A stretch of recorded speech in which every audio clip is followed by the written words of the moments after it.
Alright, this is Air Gunner's Edge. I first apologize for the mess, but I did just get my gun back together. It's the same day as that other video. It's getting dark out, so no accuracy testing, but the gun went back together smooth as could be. I had to just wiggle the trigger a little just to get these pins back in. No big deal. The hardest, yeah, really not hard at all, but pain in the butt is the washers in here and in here. Take a little grease, hold them in place. Um, the only thing that I did have to do, which I already knew, when installing a new breech seal, the rod right here has to be readjusted.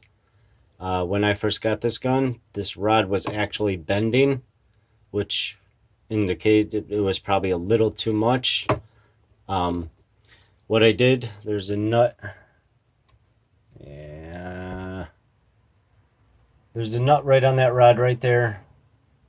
Taking this pin out, I loosened this up and brought it all the way in until there was absolutely no pressure, and this closed without hitting the seal at all. And that's where I started my adjustment from, until I am about 1.5 inches here, which I read up on, and they were correct. And you don't need much pressure here. I mean, this just gently goes in and it is sealing fine. It may seat a little, so I may need to adjust this later on, but right now it is working fine. It is so smooth inside. There's no internal noise. It is very smooth to shoot. It still has a little kick. It's a 48 anyway, so it does have a little, but nothing compared to like what it was. It's a new gun, really. I am very pleased with this kit. So I'm glad I chose this and chose to do this. I hope this helps everyone out who did it. I was getting I put about 35 pellets through Crossman. I was getting about 825 to about 835. Couple high, couple low. You got to expect that from Crossman. The quality's just not there anymore.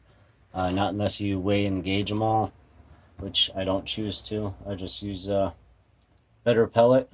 I'll be checking out the 16 and 18 grain pellets for accuracy, and I will do more chrony testing. I don't know if I can set up the chrony at the moment. Yeah, all right. It's going to be a pain in the butt. All right, you know what? I'll just hold off. Take my word for it, though, for as the FPS, and I will show you everyone when I get a chance. But yes, I am super pleased with this. I am super excited. It literally, I got a new gun, and this thing is just amazing.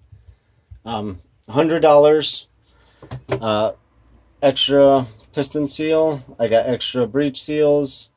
So for me, it's worth it. If I know someone who by chance blows a seal out, piston seal, or just wants the kit done, at least I have some extra parts. They don't have to purchase it, and I can get it done as fast as I can for them. I will have a nice review on a PCP next week I purchased, and can't wait for that to come in. That'll be my hunting PCP only. It is from Hatson. I'm sure you can guess what it is, probably. And just can't wait for that review. Just like to keep it and mix it up a bit. High-end springers, low-end, PCP. Just overall fun. For me, anyways. Just to let you guys know how everything works, how hard it is, how accurately it shoots. Is it worth the price? And I just do this for the fun of it.